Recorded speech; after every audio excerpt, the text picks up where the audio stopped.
Bienvenue à ce nouveau numéro de l'audio de l'Éducation nationale et une nouvelle citoyenneté à la une de votre magazine. Validation de la note sur les frais scolaires. Le ministère de l'Éducation et ses partenaires valident le projet de la note circulaire fixant les frais scolaires 2025-2026. Une réunion stratégique s'est tenue à l'Institut de la Gombe mercredi. Repenser l'avenir de l'école congolaise à Kinshasa, experts nationaux et internationaux co-construisent les outils d'évaluation de la réforme éducative sous la houlette de l'UNESCO et du GPE, des assises qui se tiennent en prélude de la revue à mi-parcours du pacte de partenariat. Sur le terrain, l'ambassadeur de la France inspecte les travaux du projet APP2 à Banzangungu. Objectif, faire le point sur la construction du futur centre de formation des enseignants. Nous parlerons aussi de cette innovation dans les écoles techniques. L'application Banana Comptabilité a été utilisée lors des épreuves hors session d'examen d'État édition 2025. Une avancée saluée par les acteurs éducatifs mais qui alerte sur les défis à relever.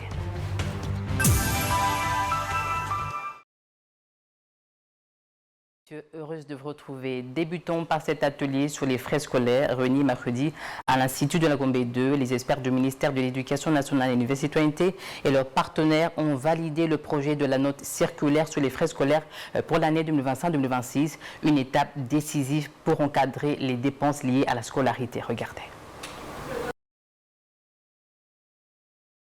Experts des différentes directions du ministère de l'Éducation nationale et Nouvelle Citoyenneté, représentants des syndicats et autres partenaires éducatifs étaient en réunion, question d'examiner et valider le projet de la note circulaire sur le frais scolaire 2025-2026. Question d'harmoniser les points de vue en tenant compte des réalités du pays. Le secrétaire général AI à l'Éducation nationale et Nouvelle Citoyenneté, Mathieu Mukenge, qui a lancé les travaux, n'a pas manqué de livrer ses attentes. Nous avons tenu que nos partenaires et tous les experts du gouvernement se réunissent autour de cette activité qui touche directement aux frais de scolarité que nous devons, sur lesquels on devra se baser pour l'année scolaire qui pointe déjà à l'horizon. Quelques participants ont souligné l'importance de cette rencontre qui est une coutume pour ces ministères à la veille de chaque année. Nous sortons de cette réunion avec des dispositions claires que nous allons d'abord réserver à son Excellence pour la signature. Ici, nous décidions sur la note de frais scolaires, les instructions à donner pour cette année 2000, l'année prochaine, l'année 2025 et 2026. C'est de coutume parce qu'avant chaque année scolaire, il faut toujours avoir les instruments de bord. Vous avez le calendrier scolaire et vous avez la circulaire portant sur le frais. Et bon, quand on va aller plus loin, mais pas dans ces formats, il y a la circulaire sur les dispositions pratiques qui résume un peu de certaines questions. Alors ici, ce sont des points de repère que le pouvoir organisateur donne en ce qui concerne la fixation et la perception de frais sur l'ensemble du pays. Nous, les parents, on commençait à demander, à mener des plaidoyers auprès de l'FPF quant à ce qui concerne leurs interventions dans nos universités et dans nos écoles. Aujourd'hui, on a ajouté 500 francs, vu ce que représente les 1000 francs. Nous trouvons que c'est quelque part l'autorité, Madame Lamineta, a bien réfléchi. Après validation, la proposition de la note circulaire sera soumise à l'autorité des tutelles, qui est la ministre d'État, ministre de l'Éducation nationale et Nouvelle Citoyenneté, pour signature et vulgarisation. Un autre cadre de concertation s'est ouvert cette semaine, cette fois sous l'impulsion de l'UNESCO et du Partenariat mondial pour l'éducation. Pendant 3 jours, le gouvernement congolais et les partenaires techniques se sont penchés ensemble sur les résultats intermédiaires du pacte de partenariat. Objectif, ajuster les stratégies pour un système éducatif plus équitable et résilient. Cet atelier dédié à la co-construction d'outils pour la revue à mi-parcours du pacte des partenariats lancé par l'UNESCO avec le gouvernement congolais et les partenariats mondiaux pour l'éducation est d'une importance capitale pour l'avenir de l'éducation en République démocratique du Congo. les travaux vont être vraiment importants et toutes vos contributions aux 3 jours seront les bienvenues. Comme l'a dit Juvent, ça va être des discussions techniques. La mission, elle a également un caractère d'engagement stratégique. La première phase d'une revue à mi-parcours s'étendra d'avril à septembre 2025, dont l'objectif principal est de faire le point sur le progrès réalisé dans la transformation du système éducatif et d'identifier les ajustements nécessaires pour accélérer cette mutation.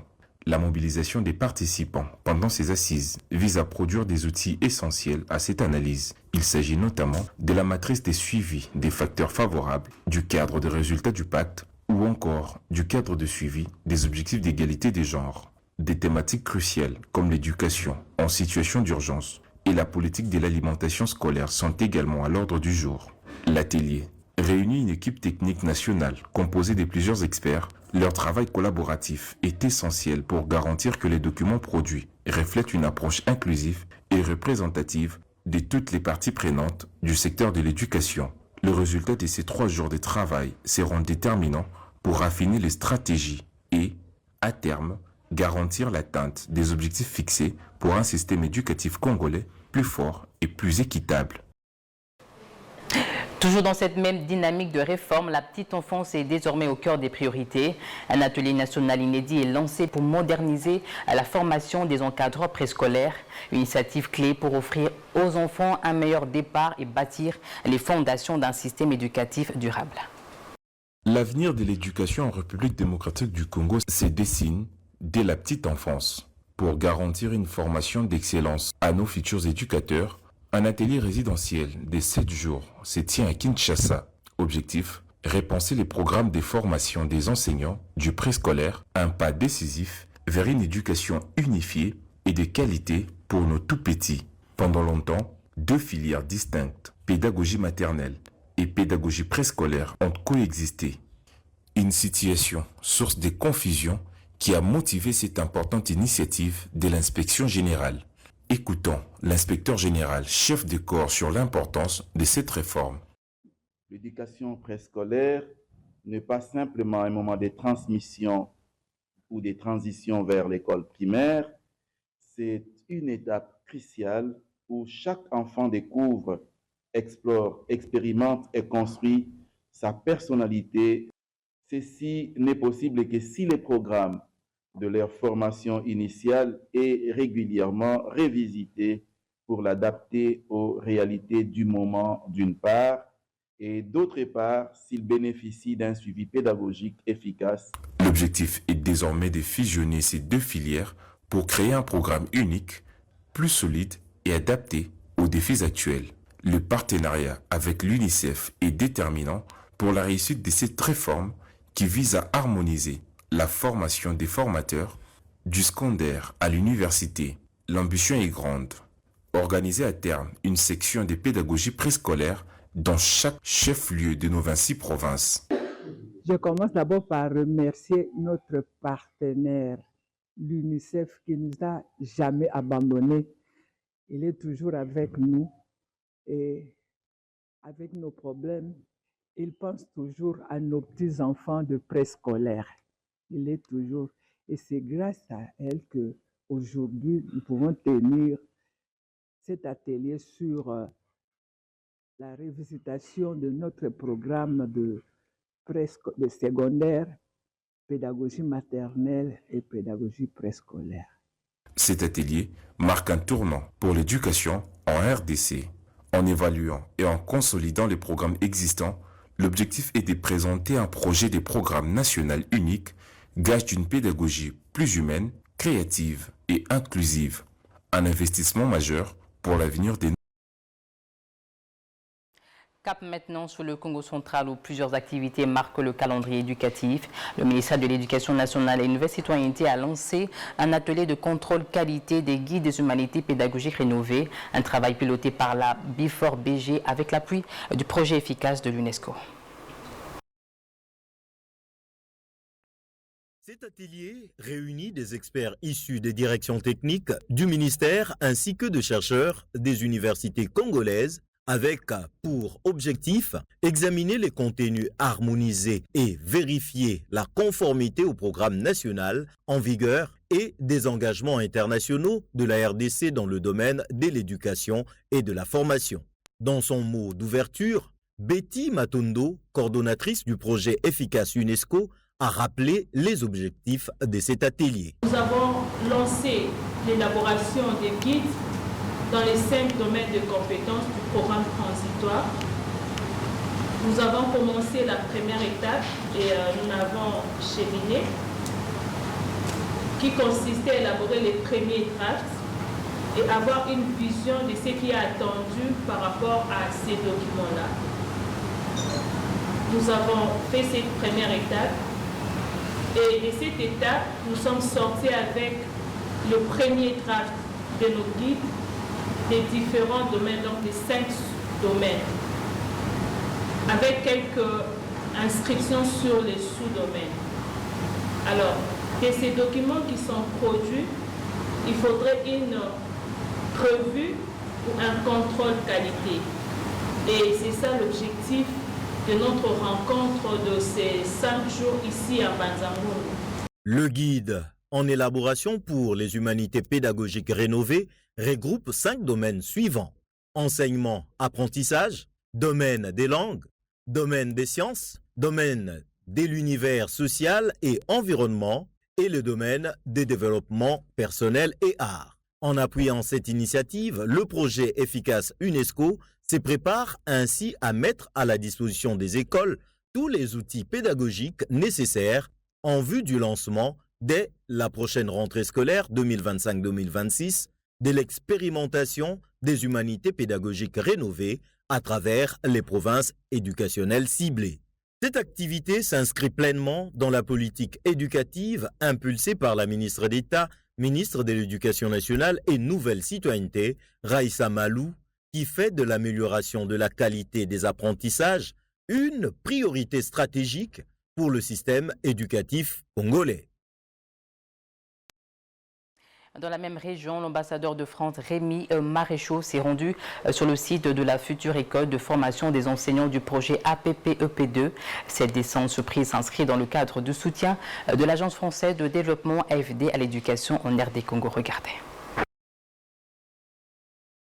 En tournée de travail dans la province du Congo central, l'ambassadeur français Rémi Maréchaux a entamé une visite surprise ce mercredi 18 juin 2025 dans le territoire de Mbanza-Ngungu pour inspecter les écoles financées par l'Agence française de développement et les sites qui vont abriter l'école de formation des maîtres pour les humanités pédagogiques rénovées. Donc nous avons fait une visite double. La première, c'était effectivement surprise, comme vous l'avez dit, pour aller voir des classes dont nous avons financé la construction. Donc on a vu 4 bâtiments qui abritent chacun 3 salles, donc 12 salles de classe. Et on est venu pour voir quel était l'état des salles, voir comment elles étaient utilisées. Et donc j'ai eu l'occasion de le dire aux enseignants, aux élèves. J'étais très satisfait de voir que les élèves étaient là, que les enseignants étaient là. Ça n'a pas beaucoup de sens de construire des salles si on ne forme pas des enseignants. Et ça, c'est ce deuxième projet, le site sur lequel je suis aujourd'hui, où nous allons construire les bâtiments pour une école de formation au métier de l'enseignement. Le sous-préfet de Mbanza-Ngungu, M. Alphonse Situvanga Kouya, a salué cette action du gouvernement français qui s'implique également dans l'amélioration du système éducatif en République démocratique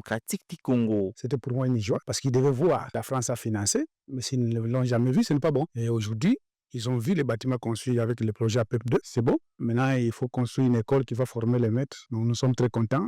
Et nous aimerions que la France continue à nous soutenir parce que, en fait, c'est parmi les grands partenaires. Nous saluons les projets. Notons que dans le cadre du projet APEP2, 12 salles de classe ont déjà été construites dans les territoires de Mbanza-Ngungu en raison des 4 bâtiments de 3 salles. Pour le projet de l'école des maîtres, 250 enseignants seront formés en 2 ans. Quant au site de construction, il sera équipé de plusieurs infrastructures nécessaires. Toujours dans le Congo central, où l'inspecteur principal provincial Jean-Pierre Kokumbo a réuni les acteurs du secteur après les épreuves hors session de l'examen d'État. Aucun incident majeur signalé, mais des rappels à l'ordre ont été formulés pour certains chefs d'établissement. Selon l'inspecteur principal provincial IPP de la province éducationnelle Congo central 1, Jean-Pierre Kokumbo, je cite, « Les efforts que nous sommes en train de consentir n'ont rien à voir avec le présent, c'est plutôt l'avenir. Et l'avenir, c'est notre jeunesse congolaise. » Fin de citation. Sur cette pensée qui repose la détermination de faire mieux les choses dans le présent pour un avenir meilleur que le numéro 1 de l'organisation technique de la province éducationnelle Congo central 1 s'implique. Devant le prophète de la province éducationnelle Congo central 1 et tous ses collaborateurs ont fait l'évaluation de la dissertation. Les élèves ont observé une discipline et c'est ce qui est plus important parce que le travail intellectuel se fait dans la discipline. Nous n'avons pas constaté les incidents majeurs. Non, il n'y en a pas. Tout s'est très bien déroulé. Notre province a eu le privilège de recevoir le vice-ministre national de l'UNC et qui a lancé ces épreuves ici à Matadi et nous avons supervisé avec lui à Mwanda et à Boma. Chaque partie concernée avait fait des remarques positives et négatives. Mais d'une manière générale, les épreuves de la dissertation avaient passé dans de très bonnes conditions. Les points sombres de ces épreuves étaient du côté des chefs d'établissement qui retenaient les frais de dissertation pour les comptes des frais scolaires. Tout le monde doit respecter les instructions. Nous avions instruit les inspecteurs chefs de pôle et les superviseurs provinciaux que les chefs d'établissement ne confondent pas les frais de participation à l'examen d'État et leurs frais, parce que l'examen d'État n'a pas de deuxième session. Qu'ils cessent cette pratique-là. Les dettes, on pourra les payer à tout moment à l'école. Si vous tombez sur ce genre de préfet, eh bien, on va les suspendre. Ils auront des sanctions sévères. Quelques recommandations ont été formulées pour améliorer les choses. À Kinshasa, l'innovation s'invite désormais dans les pratiques pédagogiques, notamment grâce à l'intelligence artificielle. Supervisée par l'inspecteur Joseph Makengo, l'application Banana a été utilisée lors des examens dans les sections commerciales. Une avancée saluée malgré quelques défis logistiques encore à relever.